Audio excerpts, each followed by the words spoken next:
Hola chicos, ¿qué tal? ¿Cómo están? Bueno, hoy veo un poquito más conectado, ¿verdad? Porque a veces están 10, a veces están 16, pero hoy están un poquito más. Bueno, vamos a empezar. La clase de hoy es muy importante. Vamos a hablar de dolor, que es un tema que les va a servir muchísimo a ustedes, que ustedes van a encontrarse obviamente con estos casos en sus vidas como médicos. Entonces, por ende, hay que saber tratar muy bien y conocer bien este tema. Bueno, entonces, ¿qué es el dolor? El dolor es una experiencia sensitiva y emocional desagradable que se asocia a una lesión tisular real o potencial, descrita o producida por este, que se manifiesta por reacciones del sistema autónomo, psicológico y conductuales. O sea que aquí lo que nosotros tenemos que ver es que evidentemente el dolor no necesariamente necesita que exista una experiencia, en este caso una lesión tisular, porque la lesión tisular puede ser real o puede ser potencialmente descrita como producida por este, ¿sí? Entonces, cuando un paciente tiene dolor, nosotros a veces pensamos que finge, que no es cierto, porque no encontramos a veces esa relación con esa lesión tisular manifestada como tal, pero hoy en día ya sabemos que por la definición del dolor, la lesión tisular puede ser real o puede ser potencialmente descrita como producida por este, y que obviamente tiene que ver, tiene interacciones en muchas esferas, como por ejemplo en el sistema nervioso autónomo, psicológicas y conductuales. Y hoy en día ya se considera que el dolor es el quinto signo vital, o sea que así cuando nosotros estamos tomando la presión arterial, la frecuencia cardíaca, la frecuencia respiratoria, la temperatura, tenemos que indagar también sobre el dolor.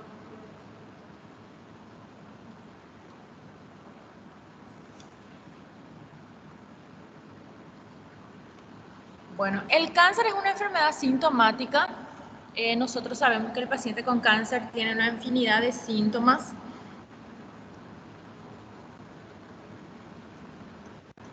Entre ellos, obviamente, está el dolor, ¿sí? Y obviamente una infinidad de manifestaciones como disnea, estreñimiento, edema, anorexia, vómitos, náuseas, tos, hematuria.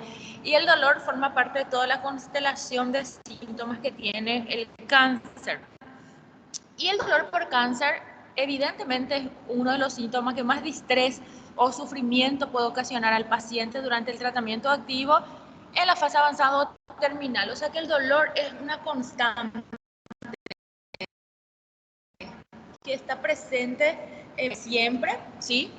¿Por qué? Porque algunas veces el paciente que no tiene una enfermedad avanzada, ustedes saben que cuando la enfermedad avanza, que cuando hay una infiltración a estructuras cercanas, cuando hay una infiltración nerviosa, un compromiso vasculonervioso importante, el paciente refiere mucho dolor.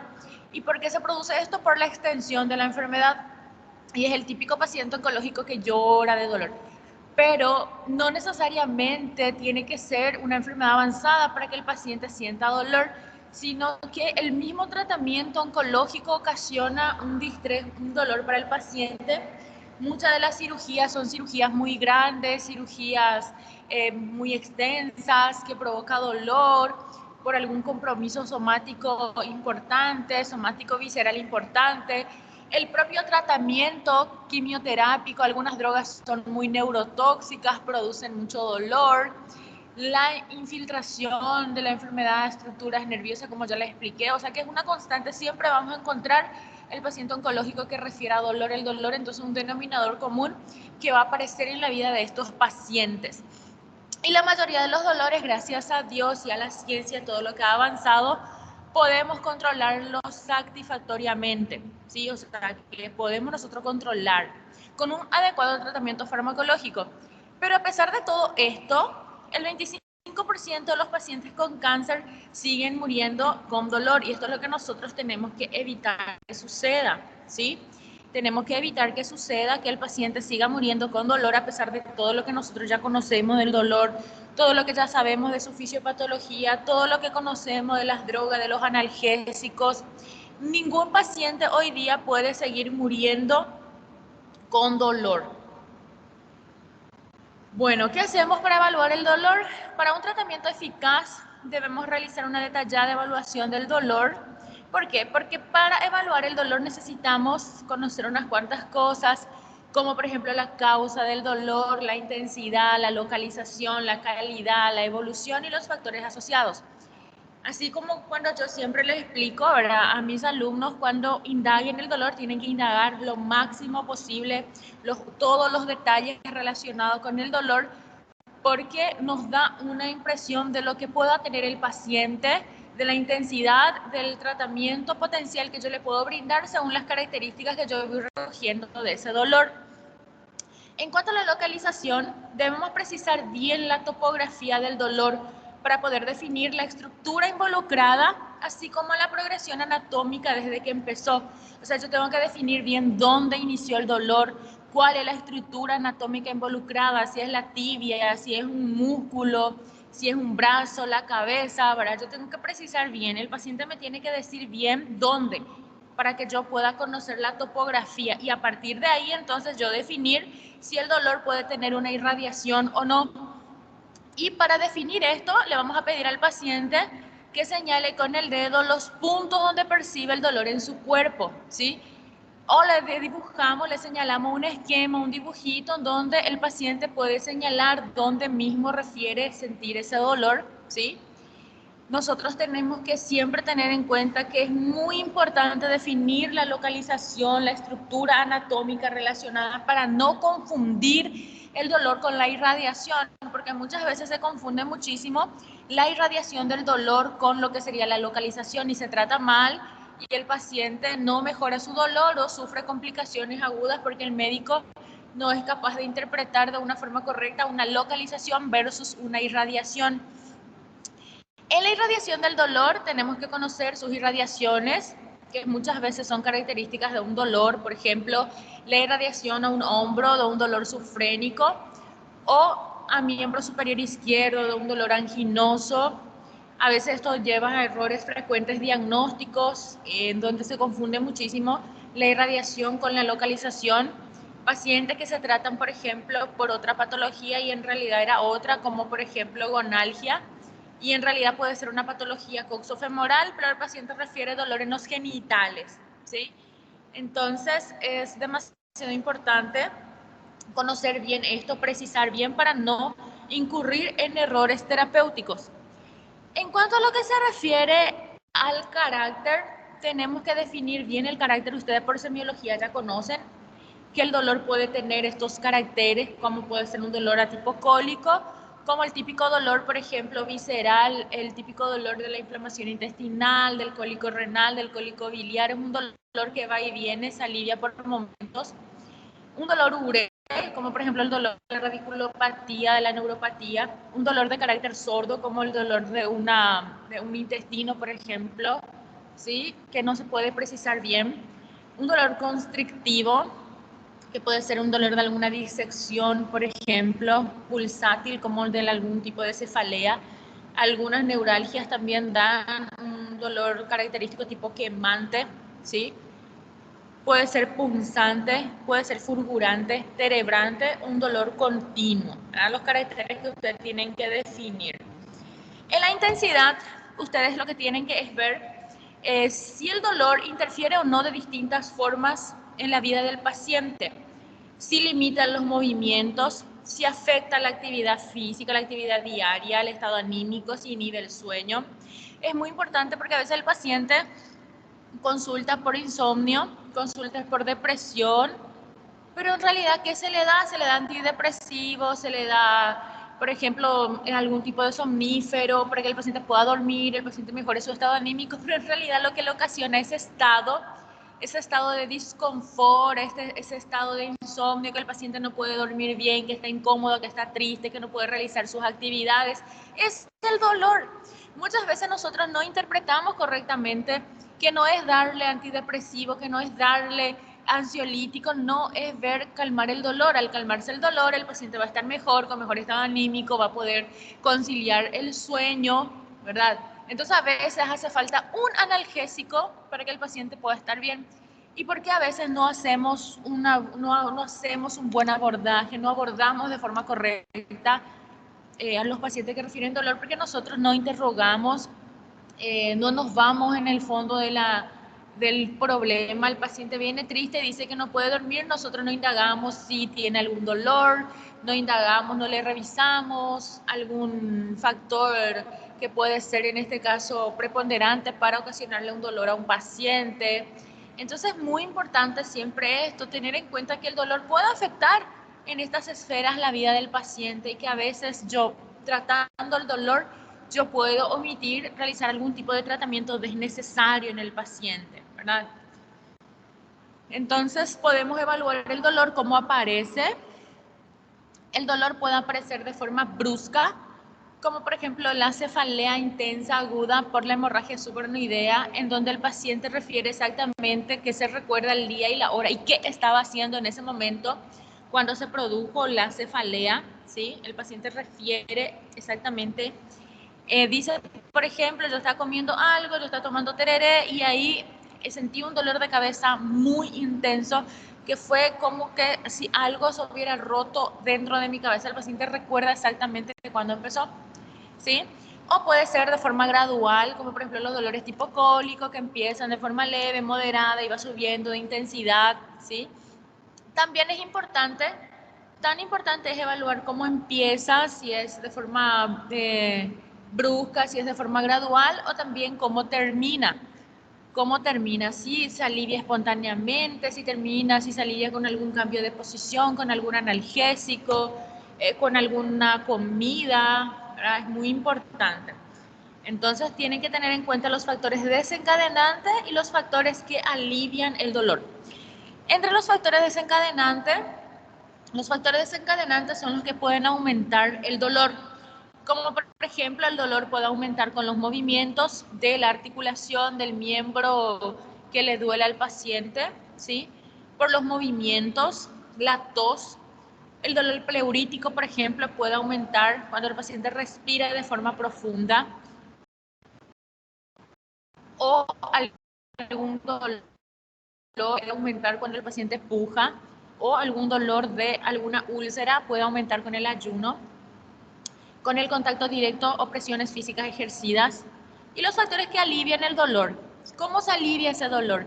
Si se alivia con analgésicos simples, si se alivia con opioides débiles, si se alivia con morfina, si se alivia con compresa caliente o fría, si se alivia con posiciones determinadas que nosotros llamamos actitudes antálgicas, o si se alivia con masajes, acupuntura, lo que te refiere al paciente. Entonces, es importante saber cómo inicia, cómo termina, qué factor hace que inicie y qué factor hace que ese dolor se alivie. Entonces, basado en todo eso, tenemos que recordar obviamente la fisiología del dolor. Ahí tenemos que tiene que ocurrir una injuria tisular. A partir de esa injuria, entonces, pues se estimulan los nociceptores que están en las terminaciones nerviosas, y esta información viaja por el nervio periférico por algunas fibras específicas de estímulo que va subiendo por los haces ascendentes, ¿sí? La información se condensa, va al núcleo, se integra y viaja nuevamente por la vía descendente, a raíz de los ganglios dorsales, se interpreta en la médula y nosotros entonces sentimos el dolor, ¿sí? Que sería el arco reflejo del dolor. Entonces, todo esto ocurre entre lo que serían los nociceptores y el suprasegmento, la traducción, la transmisión, la modulación y la percepción, que ustedes seguramente que ya estudiaron por fisiología todo este mecanismo. Entonces aquí tenemos diferencias, por ejemplo, algunas fibras, la diferencia que tiene en lo que sería los tractos, las terminaciones en la raíz dorsal, el diámetro de la fibra, ¿sí? Y la velocidad de conducción que tiene, que pueden leer si a alguno les interesa. Clasificación del dolor. ¿Cómo clasificamos al dolor? El dolor nosotros lo podemos clasificar según su origen en oncológico y no oncológico, y según su evolución podemos clasificarle en agudo, crónico, y según su mecanismo. En realidad el mecanismo hoy en día ya, esta clasificación creció un poco más, ¿sí? Antes se hablaba de estos mecanismos somáticos, en este caso psíquico, ¿verdad? O neuropsíquico o psicógeno, pero hoy en día esto ya está mucho más amplio, ¿sí? Tenemos que conocer las causas del dolor. El dolor en los pacientes oncológicos puede tener diversas causas, como ya les dije. Puede ser relacionado al tumor. El paciente entonces va a experimentar dolor porque tiene una extensión de la enfermedad, por crecimiento, por invasión locorregional, estructura adyacente o estructura vasculonerviosas. Puede ser relacionado al tratamiento tanto quirúrgico como las grandes cirugías que comprometen miembros, que comprometen músculos que duelen, o el propio tratamiento sistémico de quimioterapia o de radioterapia. Y no relacionado al cáncer. El paciente con enfermedad oncológica es un paciente como cualquier otro. Es un paciente que puede ser diabético, que puede ser hipertenso, que puede ser un paciente cardiópata. O sea, el paciente con cáncer solamente tiene cáncer, pero puede tener cualquier otra cosa. No pensemos siempre que todo lo que le ocurre al paciente oncológico es por culpa de su cáncer, porque muchas veces se le dejan de asistir a lo que padece de forma crónica a estos pacientes, porque nosotros pensamos de que todo lo que le sucede tiene que ver con su diagnóstico oncológico, y esto no es así, ¿sí? Porque el paciente puede tener una polineuropatía diabética, el paciente puede tener, por ejemplo, una hernia de disco, le puede doler su hernia de disco, no necesariamente ser metástasis ósea. El paciente puede tener una cefalea por una hemorragia subaracnoidea y no necesariamente una metástasis cerebral de su tumor.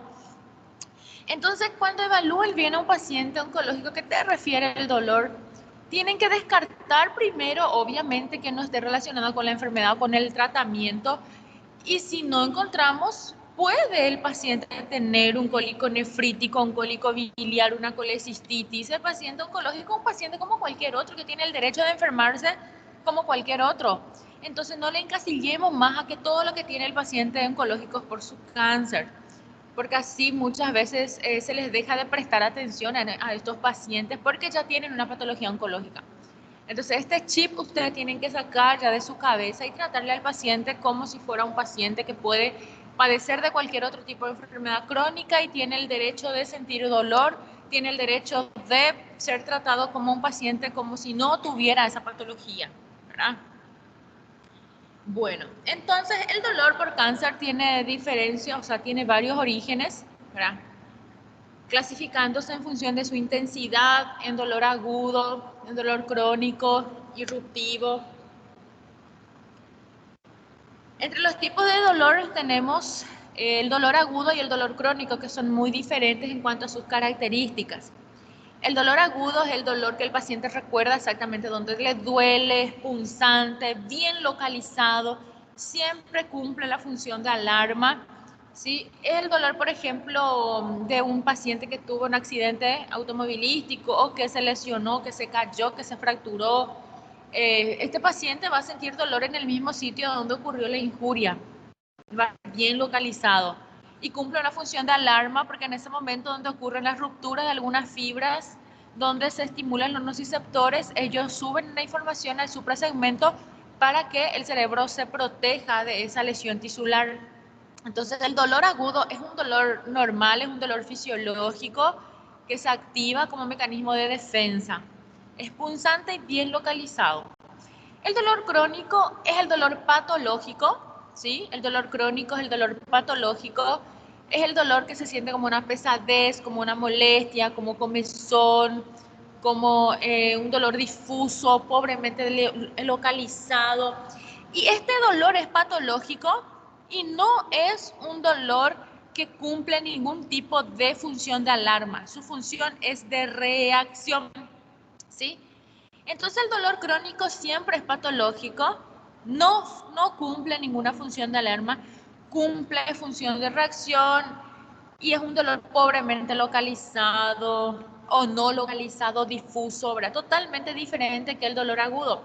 Y las fibras también que lo llevan son fibras totalmente diferentes.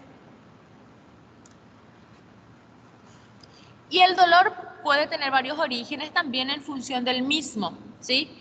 Dolor nociceptivo es el dolor somático visceral y tenemos el dolor neuropático que puede ser neuropático periférico, neuropático central. El dolor nociceptivo puede ser somático y visceral. ¿Por qué? Porque estos son los dolores que el paciente siente debido a la estimulación de nociceptores, ¿sí? Con impulsos aferentes propagados a lo largo de las vías nociceptoras espinotalámicas. Ustedes saben que la vía del dolor, ¿verdad? La vía espinotalámica anterior y lateral. Entonces, estas informaciones que suben por los nociceptores estimulan, ¿sí? A esos tractos, a esas haces aferentes, ¿sí? Y estas entonces pues se van a propagar por todo el trayecto, ¿sí? Para llevar la información a nivel del tálamo y pues organizarse en el suprasegmento la información correcta según el estímulo que yo le voy dando a ese nociceptor para que el paciente pueda sentir ese dolor, ¿está bien? Entonces tenemos el dolor nociceptivo que puede ser somático visceral y el neuropático que puede ser neuropático periférico y neuropático central. El dolor nociceptivo, entonces, como ya dice su nombre, se debe al estímulo de los nociceptores y siempre es proporcional a dicho estímulo. Por ejemplo, yo me lastimo con una computadora, yo voy a sentir ese dolor acorde a ese estímulo, al nociceptor. Si yo me fracturo una pierna, voy a sentir dolor severo, porque siempre va a ser el estímulo de los nociceptores, va a ser proporcional al dolor que yo voy a sentir. ¿Está bien? Cuando es agudo, este dolor nociceptivo es fisiológico, o sea, sirve como una función protectiva. Ahí se considera un dolor normal. Por ejemplo, si yo me caigo, si yo me lastimo mi tibia, es un dolor nociceptivo, un dolor somático, un dolor normal, un dolor fisiológico, un dolor que cumple la función de protección, ¿sí? Y bueno, eso tiene que pasar al cabo de unos días. Pero si ese dolor sigue 2 meses, 3 meses y no tiene más por qué estar ahí, ahí se vuelve un dolor crónico y ahí ya es patológico, ¿sí? Cuando se cronifica ya es patológico. Ahí vemos que hay una lesión, ¿sí? En donde el estímulo va a ser proporcional al estímulo nociceptor que nosotros vamos a estar recibiendo. ¿Cuáles son los tipos comunes de dolor somático? Bueno, las características del dolor somático. Como ya les dije, el dolor somático puede ser superficial o profundo. Superficial en los cutáneos mucosos, por ejemplo, lesión de piel, epidermis. Profundo, lesión de hueso, músculo, tendones. Generalmente estos dolores somáticos son bien localizados, la distribución a lo largo del nervio somático, son bruscos y definidos. El dolor yo voy a sentir en la zona donde está ocurriendo la injuria. Son dolores constantes, a veces periódicos. Realmente se acompaña de síntomas autonómicos asociados, síntomas del sistema nervioso simpático, ¿sí?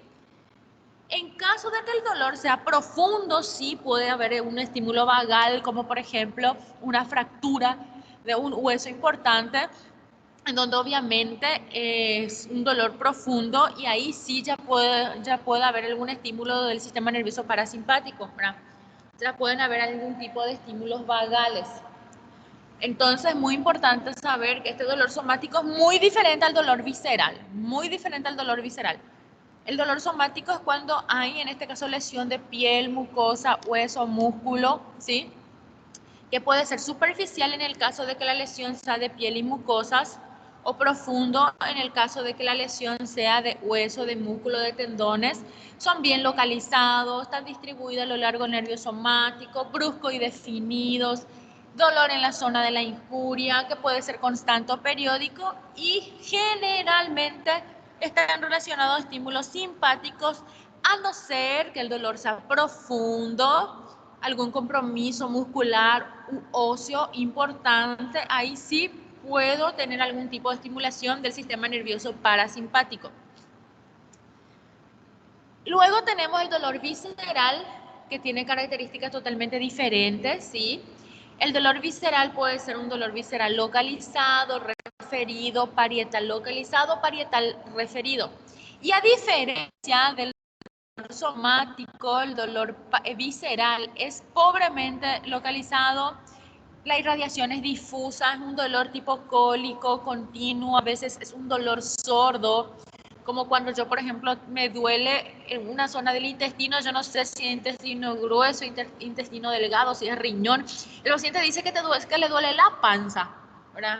Y en realidad es muy difícil porque no sabe precisar bien, pobremente localizado, difuso, a veces tipo cólico, ¿sí? Y sí, generalmente se acompaña de estímulos vagales. O sea, tiene características muy diferentes al dolor somático. Y luego tenemos el dolor neuropático, ¿sí? El dolor neuropático se soporta como un proceso aberrante del sistema nervioso central o periférico. El dolor neuropático es diferente al dolor nociceptivo. Porque ¿qué pasaba? ¿Qué yo les dije que ocurre en el dolor nociceptivo? En el dolor nociceptivo yo les dije que el dolor va a ser proporcional al estímulo nociceptivo. O sea que en la injuria tisular, el grado de estímulo que está recibiendo mi nociceptor va a ser proporcional al dolor que va a sentir el paciente. Pero aquí en el dolor neuropático esto no ocurre así, porque aquí tenemos una desproporcionalidad, ¿sí? Aquí tenemos que es desproporcionado al estímulo del nociceptor. Y aquí si no sirve de fines predictivos, siempre es patológico. El dolor nociceptivo puede ser normal, fisiológico o puede ser patológico. Es fisiológico cuando es un dolor, en este caso somático, ¿verdad? Que es un dolor que el paciente siente un dolor localizado, ahí en el mismo sitio donde ocurrió la injuria tisular, cumple una función de alarma, ¿sí? Pero aquí, en el dolor neuropático, no existe eso de que puede ser fisiológico. No, aquí siempre es patológico. O sea, el dolor neuropático siempre es patológico. Y el estímulo y el dolor que va a sentir el paciente son totalmente desproporcionados al estímulo del nociceptor. El paciente puede tener solamente una pequeña afección nerviosa, pero el paciente siente muchísimo dolor. O sea, que es totalmente desproporcionado. ¿Y por qué se produce el dolor neuropático? El dolor neuropático se produce porque hay una compresión, hay una invasión, hay una destrucción, hay una disfunción del sistema nervioso central o periférico. Una compresión, ya sea por tumor, por algún accidente cerebrovascular ocupando espacio, como un ACV hemorrágico, invasión, por alguna metástasis ósea que invade médula espinal, que destruye hueso, una disfunción del sistema nervioso central, como por ejemplo algunas enfermedades autoinmunes neurodegenerativas como mieloma múltiple, que produce una disfunción por una alteración estructural en las vainas de mielina, ¿sí? O sea, cualquier alteración que me lleve a alguna lesión en el sistema nervioso central o periférico es un dolor neuropático. Aquí tenemos, esta sería la definición, ¿verdad? Según la Sociedad Internacional para el Manejo del dolor neuropático periférico y central. Facilísima la definición, ¿sí? El dolor neuropático entonces es un dolor iniciado o causado por una lesión primaria o disfunción del sistema nervioso somatosensorial, ¿sí? El dolor neuropático periférico es un dolor iniciado o causado por una lesión o disfunción del sistema nervioso periférico, así como su nombre ya dice, dolor neuropático periférico, entonces lesión o disfunción en el sistema nervioso periférico. Y dolor neuropático central cuando hay en este caso una lesión, cuando el dolor es causado por una lesión primaria o una disfunción del sistema nervioso central. Aquí tenemos causas del dolor neuropático periférico y aquí tenemos causas del dolor neuropático central. Entre las causas del dolor neuropático periférico tenemos, por ejemplo, algunas cirugías, grandes cirugías donde hay un compromiso nervioso importante, algunos atrapamientos, alguna amputación, por ejemplo, que son cirugías muy grandes, en donde el paciente refiere muchísimo dolor, algunas alteraciones metabólicas, como por ejemplo la uremia o la diabetes mellitus, que producen neuropatía periférica, algunas infecciones que producen, por ejemplo, inflamación en el nervio periférico como herpes zóster, ¿sí? Que ustedes saben que la varicela zóster produce un dolor muy intenso. Y también el HIV produce también disfunción neurológica y dolor importante. Algunos agentes quimioterápicos que producen neurotoxicidad, como por ejemplo los taxanos, ahí tenemos el paclitaxel, el docetaxel, el cabazitaxel o algunos alcaloides de la vinca como vincristina, vinblastina, que producen importante neurotoxicidad. Algunos trastornos vasculares, como por ejemplo alguna vasculitis, pueden producir también dolor.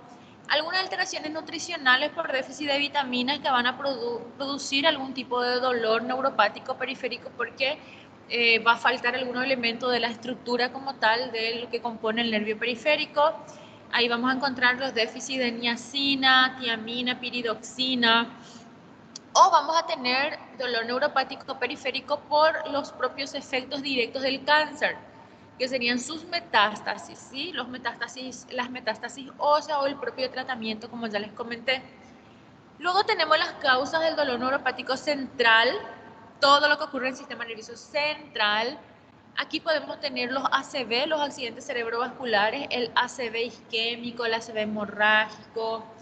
Tenemos también algunas enfermedades como esclerosis múltiple, algunos tumores del sistema nervioso central o alguna metástasis en sistema nervioso central por algún primario, ¿verdad? En este caso abdominal u otra localización, ¿sí?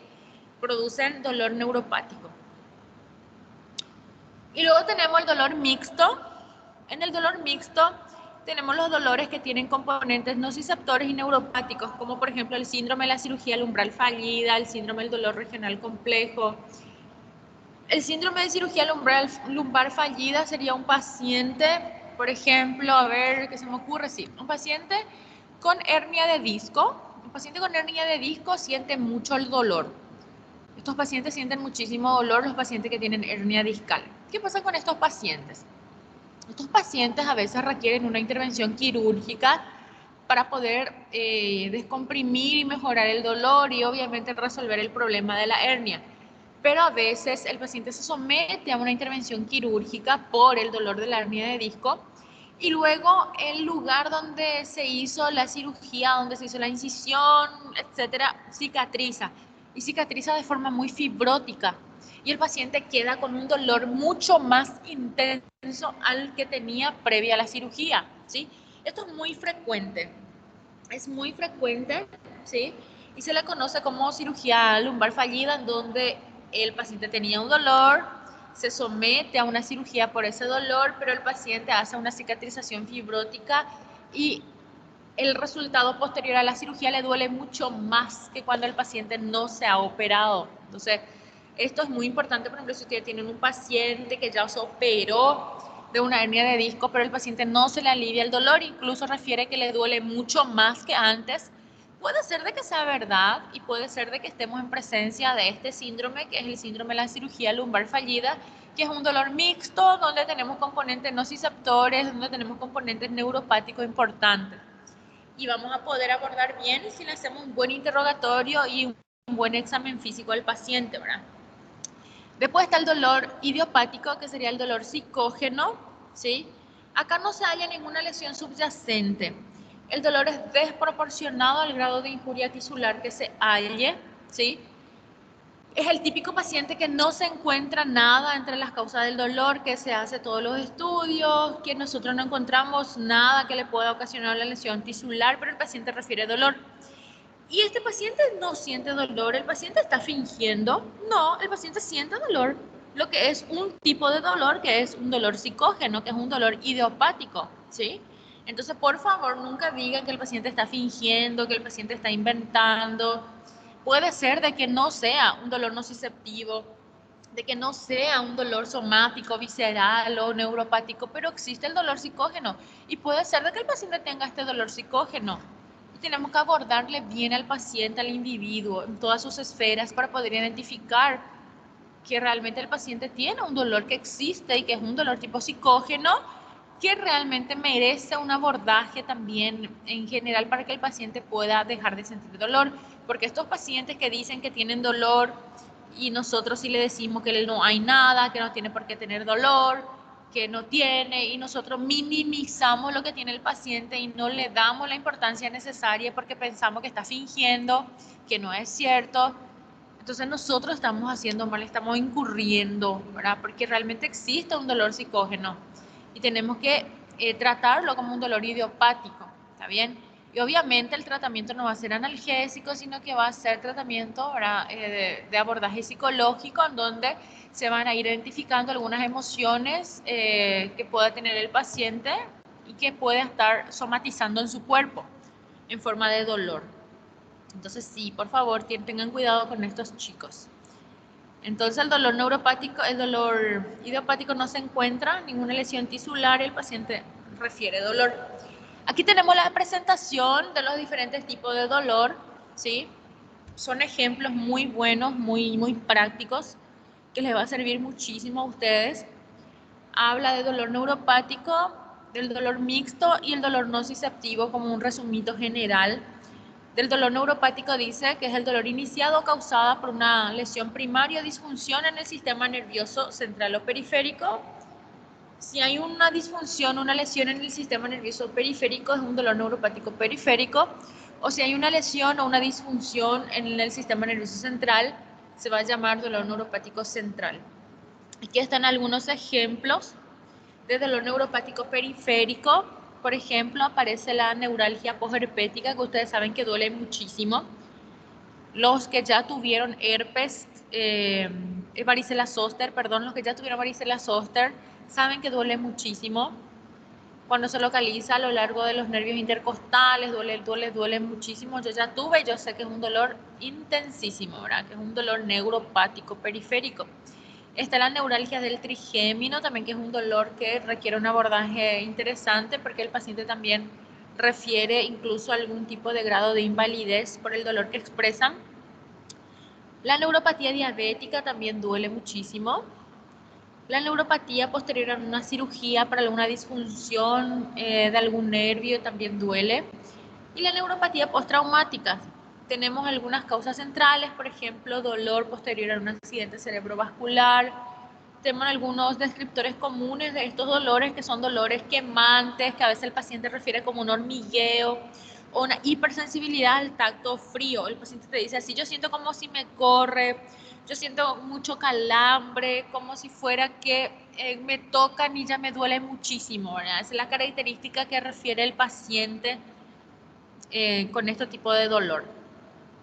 Y después está el dolor mixto, como ya les comenté, ¿verdad? De la cirugía lumbar fallida, el síndrome del túnel carpiano también de este tipo de dolor, algunas radiculopatías. Y el dolor nociceptivo es el más frecuente, que es causado por la injuria o lesión a algún tejido corporal, por ejemplo, una lesión musculoesquelético, cutáneo visceral.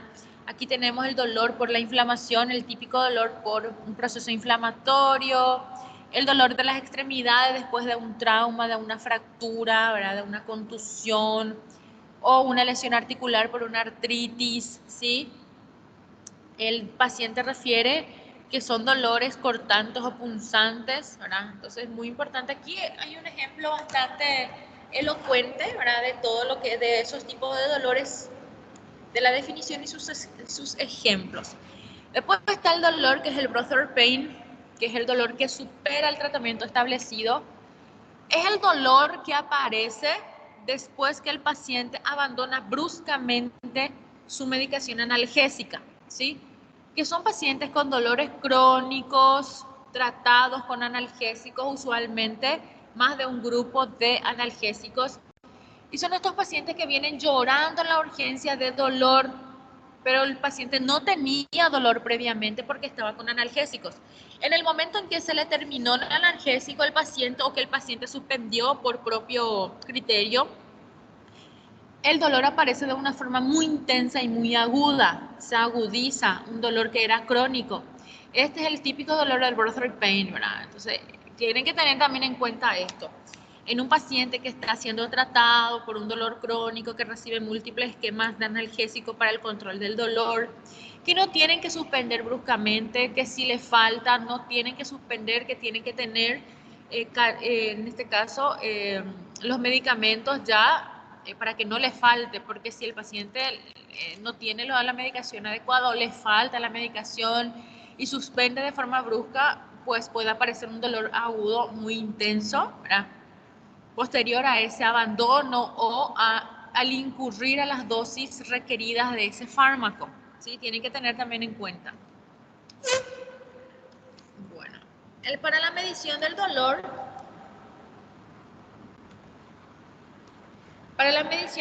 tenemos algunas escalas para evaluar el dolor, algunas escalas unidimensionales, multidimensionales y las evaluaciones conductuales, ¿sí? Entonces, por ejemplo, le podemos decir al paciente que de una escala de 1 al 10 nos diga dónde piensa que está su dolor, en donde, ¿verdad? De 1 a 2 va a ser un dolor leve, entre 2, 3 va a ser un dolor moderado, 3, 4, ¿verdad? Entre un dolor 5, ¿verdad? Va a ser un dolor, entre un dolor 5 para arriba, 7, 8 va a ser un dolor intenso, y que entre un 9 y 10 va a ser un dolor insoportable. Y esto le explicamos al paciente, ¿verdad? En qué consiste, y le decimos al paciente que él ponga su dedito donde él considera que está su dolor según lo que él siente según lo que él siente, ¿sí? Entonces, entre las escalas unidimensionales tenemos la verbal simple, que le preguntamos al paciente, ¿verdad? Le preguntamos verbalmente, o las escalas numéricas, o las analógicas visuales, o por la expresión facial. Aquí tenemos algunos ejemplos. Por ejemplo, estas algunas escalas unidimensionales, ¿verdad? Con numeritos le decimos al paciente del 0 al 10 donde piensa que está su dolor. En donde 0 a 1 va a ser un dolor leve, ¿sí? Entonces de 2 a 5, 6 más o menos va a ser un dolor moderado, ¿sí? De 6 a 8 va a ser un dolor severo, y de 9 a 10 va a ser un dolor insoportable. Y el paciente entonces con su dedito va poniendo donde él piensa que puede estar localizado, ¿verdad? La intensidad de su dolor, ¿sí? Y tenemos diferentes tipos de reglitas, ¿sí? Algunos usan este. En realidad lo que nosotros más usamos ahora actualmente sería esta, la primera. Después está la valoración por la escala de expresión facial, en donde le decimos, ¿verdad?, que esta carita de contento corresponde a que el paciente no siente dolor, que esta carita de más o menos ahí sería que siente un dolor, pero un poquito de dolor. Esta carita un poco más seria que la anterior, siente un poco más de dolor. Y aquí sí ya vemos que se va deformando la cara, que el paciente siente aún más dolor. Y aquí vemos que siente mucho dolor, y este que está llorando, que el paciente tiene un dolor insoportable. Este de la escala de los rostros, ¿sí?, del dolor podemos aplicar tanto en niños como en adultos. O sea, a los niñitos le decimos cómo siente su dolor, y entonces él nos va indicando en el dibujito. También en los adultos podemos usar. Y luego está el cuestionario del dolor de McGill, son un cuestionario muy amplio, muy extenso, en donde nosotros vamos a identificar la localización del dolor, la calidad del dolor, la intensidad, vamos a valorar el dolor en el momento inicial del paciente, etc. En realidad, la consulta del dolor es la consulta más extensa que puede tener tanto el oncólogo direccionado a lo que sería la terapia del dolor, o el paliativista, porque hay médicos que se dedican exclusivamente a los cuidados paliativos y dolor, y hay médicos como yo, que soy oncóloga clínica y que tengo también una especialidad en cuidados paliativos y dolor. Entonces nosotros que vemos pacientes con dolor constantemente, entonces generalmente la consulta más larga es la consulta de evaluación del dolor, porque tenemos que evaluar todo lo que les dije, todos esos aspectos, clasificar el dolor, qué tipo de dolor, si es agudo, si es crónico, si es nociceptivo, qué tipo de dolor nociceptivo es somático visceral, es mixto, cuál es la intensidad de ese dolor, dónde está localizado, dónde está irradiado, qué tipo de dolor es, cómo interfiere en la actividad diaria del paciente. Y a partir de ahí vamos seleccionando la droga, los fármacos, los grupos de fármacos que le vamos a indicar a nuestro paciente. Y además son consultas extensas, y son consultas que siguen. Porque yo a ese paciente que le voy a indicar algo para su dolor, yo tengo que nuevamente citarle para saber si está bien el paciente, si se le alivió el dolor, no se le alivió el dolor, protegerle mucosa gástrica, preocuparme por ese riñón, si voy a usar drogas nefrotóxicas, controlarle a mi paciente, ¿verdad? En realidad que es bastante extensa la consulta de dolor. Bueno, y para tratar, nosotros tratamos a los pacientes con fármacos y no fármacos, porque hacemos terapia también que incluye la valoración psicológica del paciente, sus aspectos psicógenos, porque es muy importante hacer el abordaje de forma completa. Entre los analgésicos tenemos 3 grandes grupos. Tenemos los analgésicos no narcóticos, tenemos los analgésicos narcóticos y tenemos los fármacos coadyuvantes. Esto es muy importante, tema de examen, siempre yo les pregunto a mis alumnos, siempre les voy a preguntar también, porque es demasiado importante conocer la escalera analgésica del dolor. Hay que respetar la escalera analgésica del dolor, no podemos violar la escalera analgésica del dolor. Tenemos que empezar siempre por el primer escalón.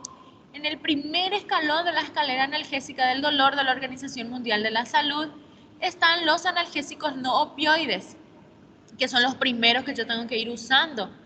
Y ahí le encontramos a los antiinflamatorios no esteroideos, al paracetamol, la dipirona.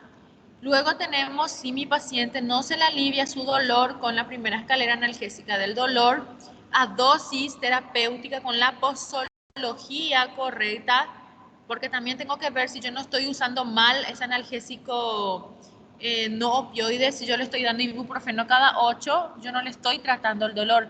Si le estoy dando paracetamol cada 12, no le estoy tratando el dolor. Yo le tengo que dar la posología según la vida media del fármaco y la dosis analgésica correcta. Y si yo a dosis analgésica correcta, con la posología correcta, veo que no se le alivia a mi paciente el dolor, ahí sí yo puedo pasar a asociar con drogas del segundo escalón. Yo no voy a suspender y le voy a dar directamente esto, yo voy a asociar, ¿sí? Ahí tenemos los opioides débiles como la codeína, el tramadol, que usamos muchísimo. Eso se asocian a los fármacos del primer escalón en determinadas situaciones en donde yo pueda tener, ¿verdad?, pacientes que no se le alivia el dolor con estas drogas no opioides. Y luego tenemos el tercer escalón. Ahí ya tenemos opioides potentes, ya le tenemos la morfina, al fentanilo, oxicodona, metadona, ¿sí? Estos pueden asociarse a fármacos del primer escalón, ¿sí?, en determinadas situaciones.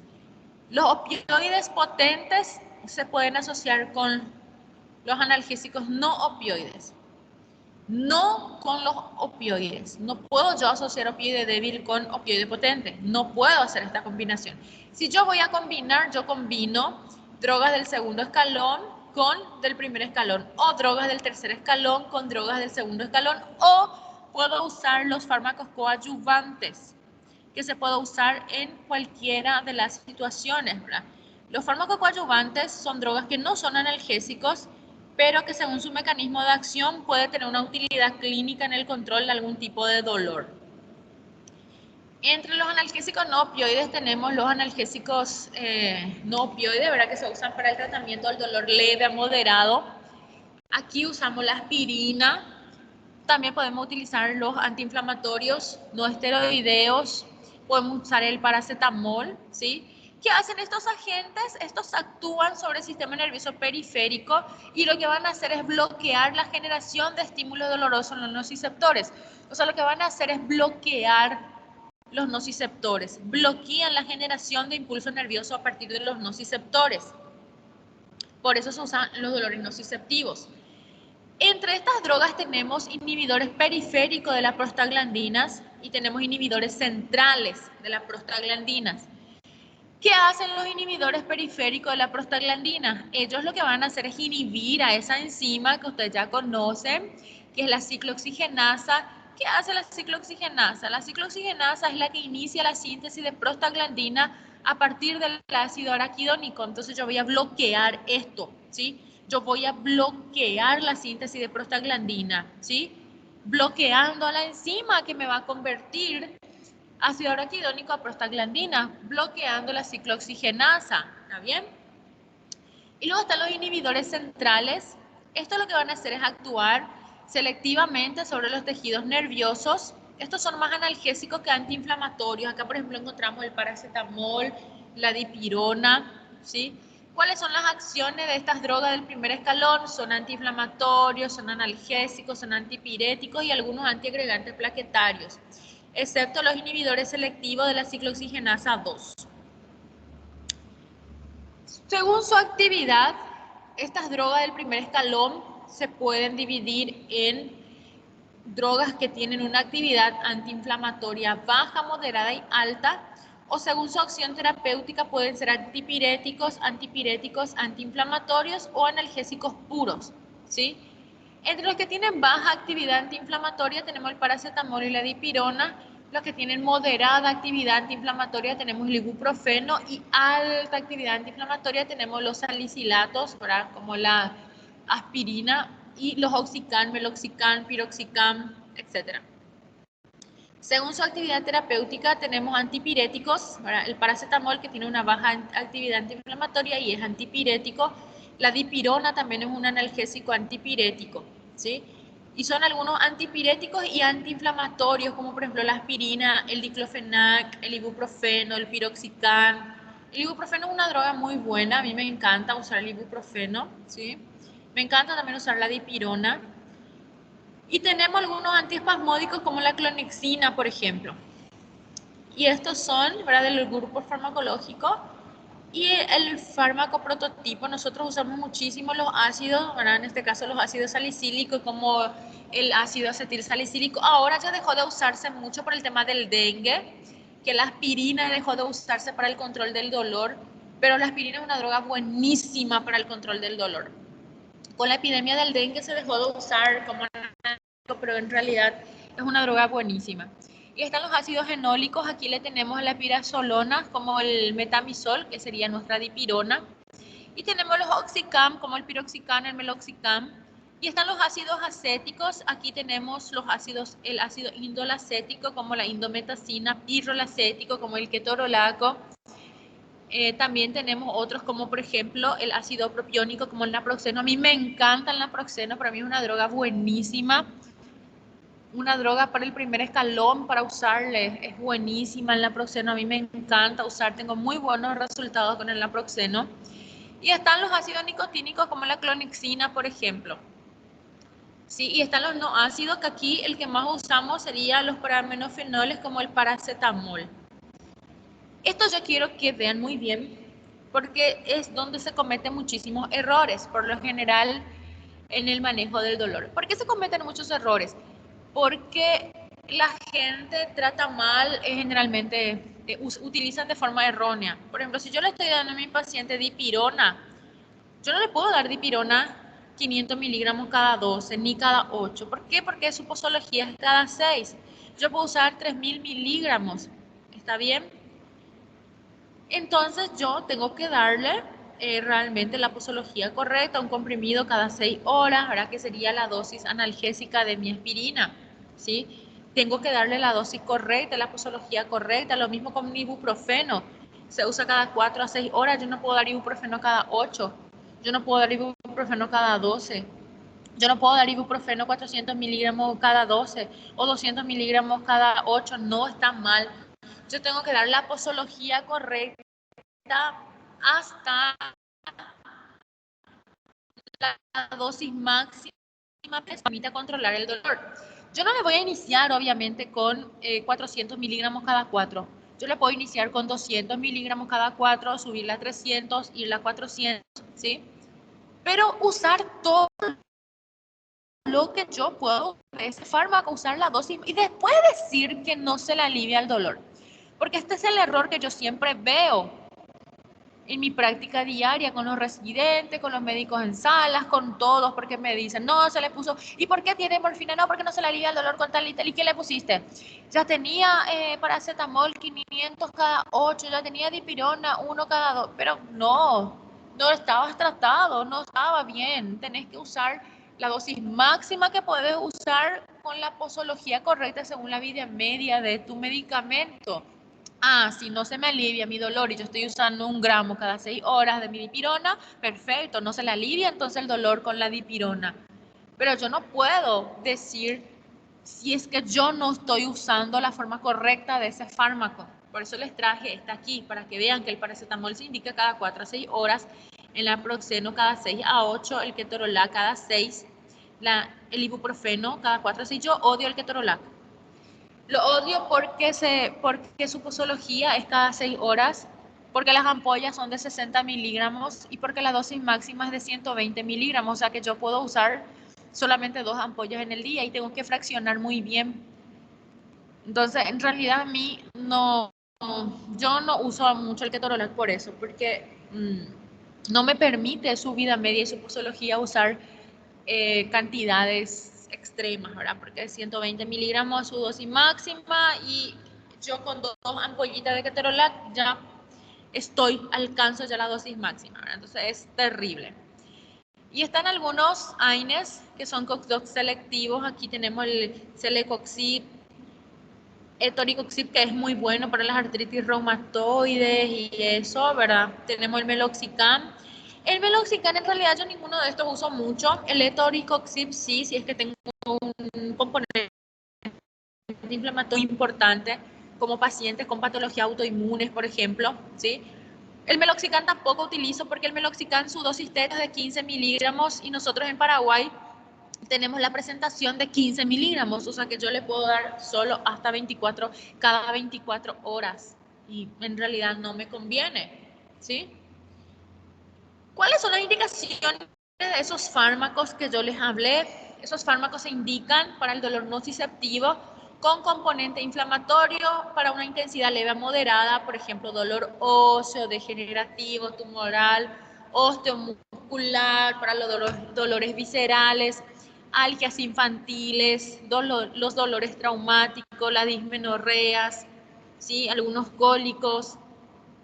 Estos son los efectos secundarios principales. Yo, cuando estoy indicando algún AINES, cuando estoy indicando drogas, por ejemplo, que producen gastrotoxicidad, neurotoxicidad, nefrotoxicidad, yo tengo que indicarle al paciente una gastroprotección, le tengo que decir que tome mucho líquido, le tengo que dar su protector gástrico, le tengo que citar para corroborar la toxicidad, ¿sí?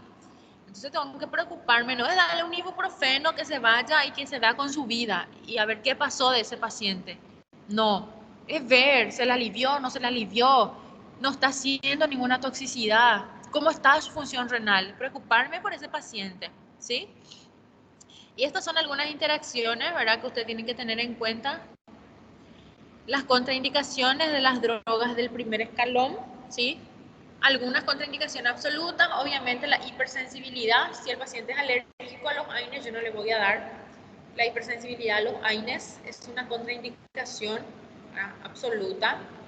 Algunos pacientes, por ejemplo, que tienen hepatopatía, insuficiencia renal crónica reagudizada, una ira ya por fármacos, paciente que está con hemorragia digestiva activa, entonces yo no les voy a dar. Algunas relativas, ¿sí? ¿Y cómo voy a emplear esos fármacos al primer escalón? Que son los AINE, la dipirona, el paracetamol, los inhibidores selectivos de la ciclooxigenasa 2. Yo tengo que hacer una identificación correcta y precisa del dolor. Tengo que hacer una identificación correcta y precisa del dolor, evaluar la intensidad dolorosa, la elección del analgésico según el tipo del dolor, si es un dolor nociceptivo, neuropático, ¿verdad? Yo tengo que saber qué tipo de dolor, dónde le duele mucho, poco. Y también tengo que indicar la protección gástrica correcta. Tengo que ver el riesgo de toxicidad renal y controlar estrictamente, decirle al paciente que tome agua, ¿verdad? Porque hay muchísimos pacientes que tienen enfermedad renal ahora, son pacientes que tienen enfermedad renal de forma iatrogénica, porque toman los AINES y nadie nunca adivina por qué tiene enfermedad renal, porque se toman como agua estos analgésicos, y son analgésicos que tienen una toxicidad que hay que monitorear, que no podemos usar y dejarle al paciente que haga su vida, ¿sí? En el segundo escalón, en la segunda escalera analgésica, le tenemos a los analgésicos opioides. Los analgésicos opioides se utilizan para tratar el dolor moderado a severo, ¿sí? ¿Qué hacen los analgésicos opioides? Los analgésicos opioides son diferentes a los analgésicos del primer escalón, porque los analgésicos del primer escalón, ¿qué hacen? Lo que van a hacer es bloquear el estímulo en los nociceptores, o sea que impide que el estímulo doloroso se genere en los nociceptores y suba en las haces del dolor al suprasegmento y ocurra el dolor. Aquí no pasa nada de esto. Los analgésicos opioides lo que hacen es imitar la acción de los neurotransmisores en el sistema nervioso central, ¿sí? ¿Cómo? se unen a sitios específicos donde se unirían estos neurotransmisores y lo que hacen es alterar la percepción del dolor por parte del paciente, ¿sí? Entonces, al limitar la acción de los neurotransmisores propios del cerebro, reducen el dolor porque se unen a esos sitios específicos. Y el paciente entonces deja de percibir el dolor porque su percepción está alterada. Su percepción está alterada, pero sigue el estímulo que lo desencadenó. Por eso generalmente los analgésicos opioides se usan en combinación con las drogas del primer escalón, porque las drogas del primer escalón sí actúan en la fisiopatología del dolor, bloqueando esa generación en los estímulos nociceptores. Y los opioides no, los opioides lo que van a hacer es alterar la percepción del dolor del paciente. Entonces el paciente deja de sentir dolor porque tiene una percepción alterada. Pero el mecanismo fisiopatológico sigue, por eso yo tengo que asociar, tratar el mecanismo fisiopatológico y tratar la percepción del dolor del paciente. ¿Cuál sería el paciente indicado, el paciente apropiado para empezar a usar estos analgésicos opioides? Paciente lo que otros analgésicos fallaron. Fallaron significa que yo ya usé en la posología adecuada, en la dosis adecuada, la dosis máxima correcta, algún analgésico sin respuesta, ¿sí? Paciente con dolor moderado a severo, paciente con dolor oncológico, paciente con dolor osteoarticular crónico, paciente con dolor neuropático, ¿sí? Paciente que tiene una función renal conservada, porque ustedes saben que todos también tienen su nefrotoxicidad. ¿Cómo nosotros deberíamos prescribir un opioide? Comenzar poco a poco, ir aumentando de a poco. Es súper diferente al analgésico, a las otras drogas que yo puedo iniciar, por ejemplo, una dipirona, un frasco cada 6 horas o 1 gramo cada 6 horas a un paciente. Yo le puedo iniciar directamente ya. Pero no, con los opioides, como imitan la acción de los neurotransmisores del sistema nervioso central y alteran esa percepción del dolor al unirse a esos receptores específicos en el sistema nervioso central, yo no le puedo dar la dosis ya máxima, yo lo tengo que ir aumentando poco a poco para que el paciente se vaya acostumbrando a este tipo de drogas, para que se vaya acostumbrando sus neurotransmisores, se vaya acostumbrando los receptores, ir aumentando poco a poco según cómo el paciente se sienta, la toxicidad del paciente o el control del dolor, ¿sí? Utilizar opioides de vida media corta que me pueda evaluar bien el dolor, ¿sí? ¿Por qué? Porque estas drogas tienen generalmente mucha toxicidad. Indicar el horario fijo, indicar rescate. Esto es muy importante, indicar horarios fijos, porque a veces el paciente toma cuando tiene dolor y eso no es tratar el dolor. Yo no puedo tomar cuando tengo dolor, el paciente no puede tomar o no se le, porque el propio médico hace eso. Yo ya recibí muchísimas recetas de pacientes gritando de dolor, que no se le alivia el dolor, que me vienen con una receta donde el médico le indica ibuprofeno cada 8 horas, sí dolor. No, no es sí dolor, el paciente tiene dolor, le estás tratando el dolor, tenés que tratar el dolor, indicar horarios fijos, indicar rescates. Esto es muy importante en los opioides porque yo, por ejemplo, le puedo poner a mi paciente su morfina cada 6 horas y si en ese lapso de 6 horas el paciente vuelve a tener dolor, yo le vuelvo a indicar un rescate. Yo no espero que lleguen las 6 horas para poder darle el dolor, porque eso, darle el analgésico, porque a veces sucede también eso, que el paciente grita del dolor y le dice a la enfermera, ay, tengo mucho dolor, y la enfermera le dice, pero te acabo de poner tu analgésico hace 1 hora, 2 horas, no te toca todavía, te toca dentro de 3. Eso está mal, porque si el paciente está recibiendo ya opioides porque el paciente tiene mucho dolor y perfectamente se puede indicar los rescates. Si mi paciente está llorando de dolor y todavía le faltan 3 horas para su próxima dosis, yo le puedo poner un rescate perfectamente, eso no está prohibido. Esta sería la titulación analgésica.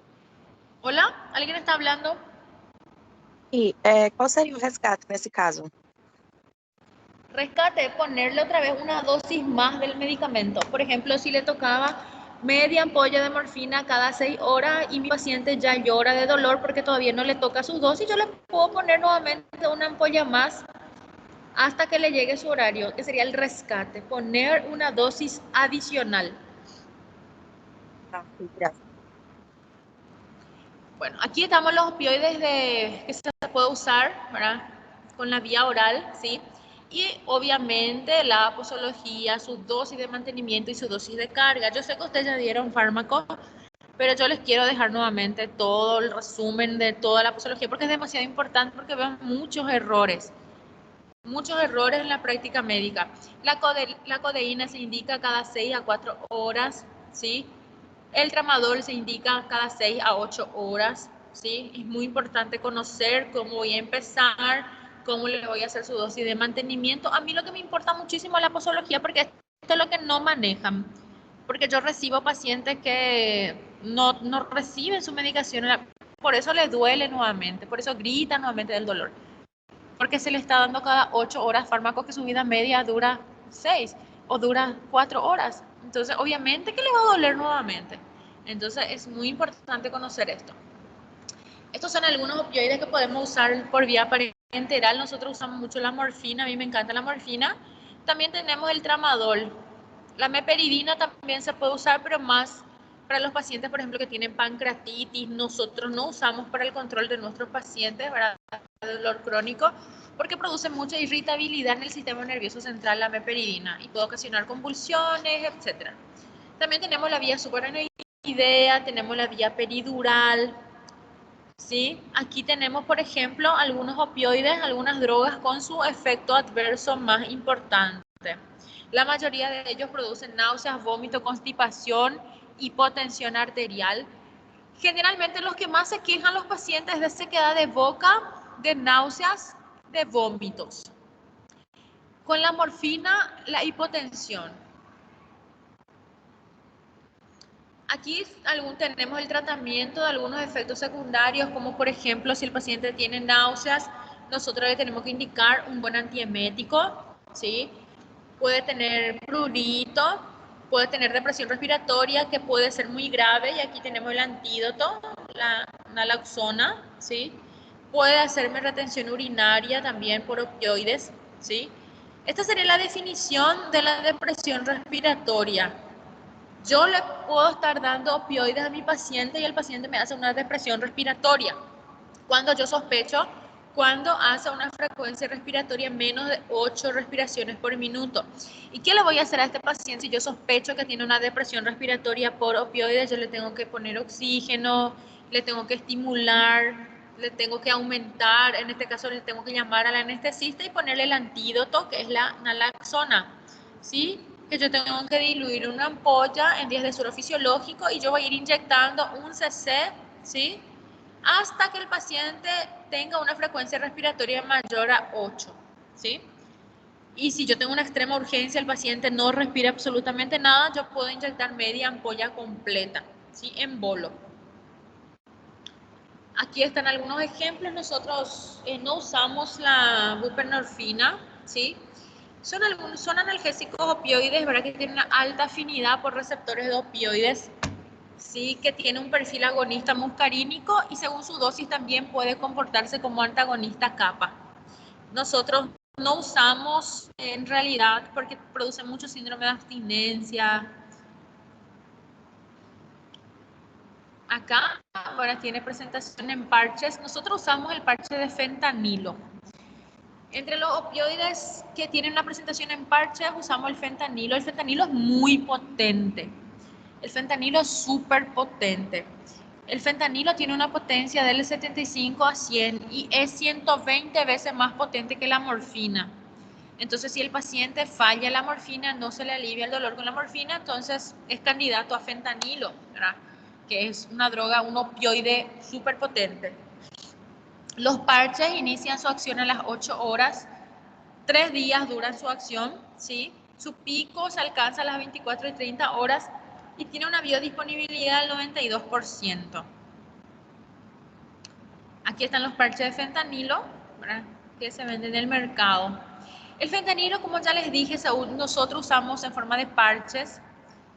Es muy potente, es un agonista muscarínico 80 a 120 veces más potente que la morfina, un metabolismo hepático y tiene menos afección de la presión arterial que la morfina, pero produce más depresión respiratoria. Y generalmente su acción sigue igual cuando yo saco el parche de fentanilo. Tiene una absorción prolongada. ¿Cuál es la precaución con el fentanilo? Que no debemos usar para el manejo del dolor agudo, porque no hay oportunidad de ajuste de dosis en periodos cortos, porque producen hipoventilación. O sea que yo no puedo ponerle a un paciente donde yo no voy a poder monitorear de forma rápida, por ejemplo, su acción analgésica. Por eso no se usa en el dolor postoperatorio, no se usa en el dolor agudo, no se usa en condiciones donde yo rápidamente en un periodo corto de tiempo tengo que evaluar ese dolor. No, se usa en el dolor crónico, en el dolor que no se alivia con los otros opioides como la morfina, ¿sí? Porque yo tengo un periodo de tiempo en donde yo retiro el parche y el paciente sigue con los efectos del fentanilo, ¿sí? Entonces, por eso es muy importante tener en cuenta esto, ¿sí? Y lo que más nosotros tememos es la depresión respiratoria, pero es muy raro, es muy raro, pero sí puede suceder. Y esta depresión respiratoria puede persistir incluso después de retirar el parche, ¿sí? Las precauciones, como ya les dije, bueno, pacientes con enfermedad pulmonar obstructiva crónica, pacientes con farmacodependencia, el fentanilo produce mucha dependencia, el paciente se vicia por el fentanilo. Nosotros tuvimos casos ya de pacientes que tuvieron ya una farmacodependencia importante por el fentanilo. Y obviamente siempre cuidando la función cardíaca, hepática, renal, ¿sí? La codeína a mí me encanta, es una droga, es un opioide débil bastante bueno que podemos usar y en realidad es similar a la morfina, pero menos potente, ¿sí? Pero es en realidad que prácticamente los efectos son muy parecidos porque el 10 al 15% se metaboliza en morfina, se convierte en morfina, ¿sí? Hay un 10% de la población que no tiene este paso enzimático, pero en todo el resto, la codeína que está consumiendo el paciente del 10 al 15% se va a metabolizar, se va a convertir en morfina. Yo tengo que tener una precaución de no usar la dosis más de 360 miligramos en el día. ¿Sí? Es un opioide muy bueno, a mí me encanta. Y solamente lo que se tengo que tener precaución es en la constipación y en las náuseas que le puede provocar al paciente. El dextrometorfano es un antitusivo de origen central, ¿sí?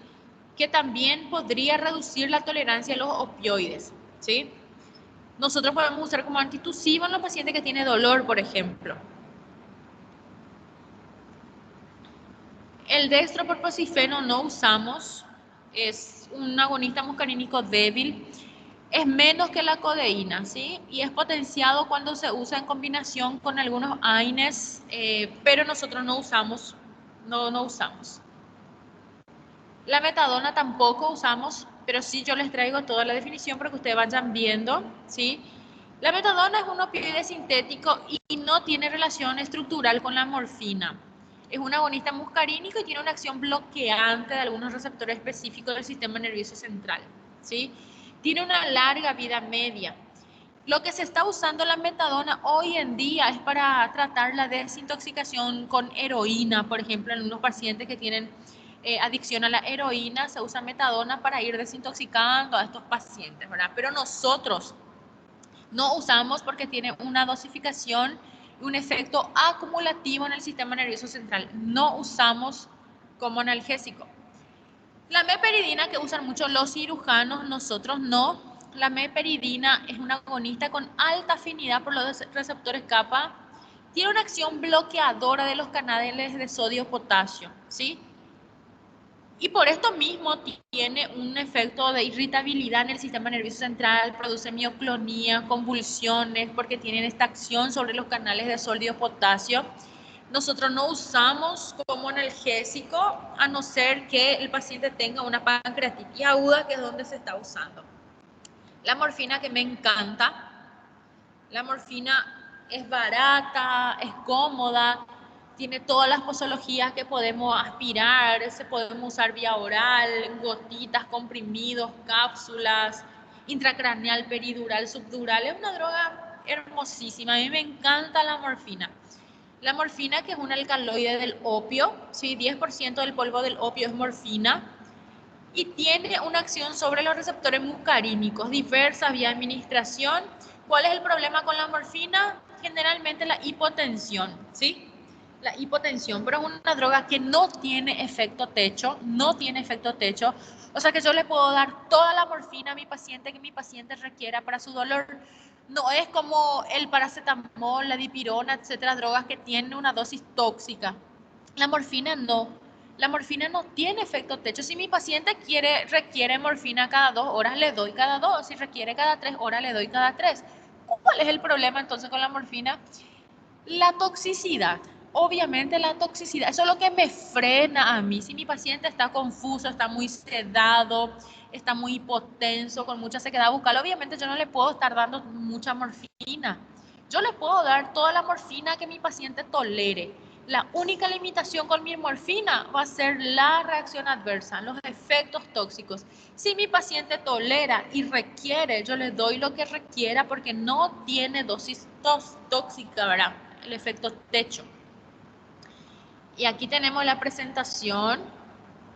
La naloxona sería los antagonistas de los receptores de opioides que usamos nosotros como antagonista cuando el paciente tiene una depresión respiratoria, ¿sí? Oxicodona, ¿sí? También. La oxicodona era el que usaba mucho el doctor House, que se vició por la oxicodona, ¿verdad? La oxicodona en realidad hoy en día tampoco ya se usa. ¿Por qué se dejó de usar la oxicodona? Porque produce mucha farmacodependencia. Hoy en día se usa como droga ilegal en las fiestas. En las fiestas se vende oxicodona para que los adolescentes o las personas mezclen con alcohol porque produce mucha disforia, euforia. Pero nosotros ya no usamos porque produce mucha adicción, ¿sí? El tramadol sí, el tramadol es buenísimo, súper bueno. A mí me encanta el tramadol, es un análogo sintético de la codeína, ¿sí? Tiene un metabolismo hepático, tiene menos toxicidad que la codeína. Puedo usar de 6 a 8 horas y la dosis máxima diaria es de 400 miligramos. ¿Cuándo yo debo retirar o rotar un opioide? Cuando hay una toxicidad, cuando el paciente está confuso, está convulsionando, tiene una mioclonía o yo tengo efectos adversos incontrolables, mucha hipotensión, muchas náuseas, indio paralítico, mucha constipación, que yo no puedo manejar el paciente, ¿verdad? O indicadores de abuso, indicadores de que mi paciente está haciendo una adicción, ¿sí? Esto sería como yo pudiera rotar. Les dejo también para que puedan leer. Para finalizar, tenemos las drogas adyuvantes. Las drogas adyuvantes no son analgésicos, pero podemos usar para intensificar o potenciar el efecto analgésico global de una dosis dada de analgésico, ¿sí? Se usa para controlar los signos y síntomas asociados con la terapia analgésica en el dolor. También se usa para la ansiedad, depresión, náuseas, vómitos, que puede acompañar el tratamiento como tal del dolor, como la sintomatología del paciente, ¿sí? Aquí tenemos los antidepresivos tricíclicos, corticoides, anticonvulsivantes, ansiolíticos. Entre los antidepresivos que usamos como coadyuvante para el dolor, sí, está la duloxetina, a mí me encanta. Para los dolores neuropáticos, por ejemplo, es buenísimo. De 20 a 60 miligramos día, ¿sí? Tenemos que comenzar con dosis baja, ir aumentando a intervalo de 3 a 5 días, ¿sí? Después le tenemos también entre los adyuvantes, los corticoides, la dexametasona es muy útil cuando tenemos, por ejemplo, una compresión medular, un dolor intenso por un síndrome de compresión medular o una hipertensión endocraniana, metástasis ósea, metástasis cerebral, tumores en el sistema nervioso central, porque desinflama el sistema nervioso central, desinflama la médula y es muy útil para controlar ese tipo de dolor. Usamos la dexametasona nosotros. Entre los anticonvulsivantes que usamos mucho para el dolor neuropático, tenemos la pregabalina, la carbamazepina, la gabapentina, ¿sí? Indicados en el dolor neuropático. La gabapentina y pregabalina parecen asociarse, ¿sí? A mí me encanta la pregabalina. La pregabalina se puede usar hasta 600 miligramos día, ¿sí? Se puede usar, muy cómoda posología. El haloperidol también podemos usar en el paciente que tiene dolor y agitación psicomotriz, por ejemplo. El paciente que tiene dolor óseo, podemos usar fijadores de calcio, como el ácido zoledrónico, por ejemplo. Yo lo que quiero que ustedes lleven estos principios generales de cómo utilizar estas drogas. ¿Qué tenemos que hacer? Evaluar detalladamente el dolor, evaluar su intensidad, sus causas, su cronología, repercusiones sobre el paciente y su familia. Evaluar continuamente la respuesta analgésica, se le alivió, no se le alivió, cómo está mi paciente, cómo aparecieron efectos secundarios o no. Evaluar a la persona con dolor, ver su entorno psicosocial, comenzar con el escalón analgésico más adecuado según el tipo de intensidad. Podemos asociar tratamiento adyuvante, como ya les expliqué, podemos asociar antidepresivos, podemos asociar anticonvulsivantes, podemos asociar corticoides según el tipo del dolor que tenga mi paciente. No usar de forma conjunta opioides potentes y débiles, no hacer esta asociación de opioides. Yo puedo asociar drogas no opioides con opioides y drogas coadyuvantes, pero no fármacos del mismo grupo juntos, ¿sí? Y tengo que adelantarme a los posibles efectos adversos. Yo tengo que adelantarme, le tengo que decir, este te puede dar náuseas, vas a tomar este para tu náusea, este te va a dar constipación, vas a tomar tal cosa para tu constipación, vas a tomar tu omeprazol para protegerte el estómago, ¿sí? Entonces yo tengo que adelantarme, no tengo que esperar que mi paciente venga con su fecaloma porque no se va de cuerpo 8 días, no tengo que esperar que mi paciente me venga vomitando, no tengo que esperar que mi paciente me venga con su gastritis o con su falla renal, no, yo me tengo que adelantar y dar todo lo que el paciente tiene que seguir, porque acuérdense de que hay pacientes que todo el tiempo en que vivan tienen que usar drogas analgésicas y yo tengo que saber muy bien manejar esto, ¿sí? Esto es lo que quería traer en el día de hoy a ustedes. Espero que les hayan gustado, que hayan entendido. De todas formas, la grabación queda aquí. Si tienen alguna duda, me pueden decir ahora si entendieron. Doutora, eu não 18 sei, participantes, dice. Poquísimos participantes. Sí, te escucho. doutora, não sei se eu já lhe perguntei isso para você falar, mas para a sua prova vai entrar até marcadores tumorais, que foi a última aula, ou essa também entra? Hasta dolor. Então, até a aula de hoje, tá ok, Sí, graças. entra biología del cáncer, genética del cáncer, inmunología del cáncer, entra marcadores tumorales y entra esta parte del dolor. La próxima etapa entran todos los tumores, mama, colon, gástrico, todo el resto. ¿Verdad? La primera etapa es hasta dolor.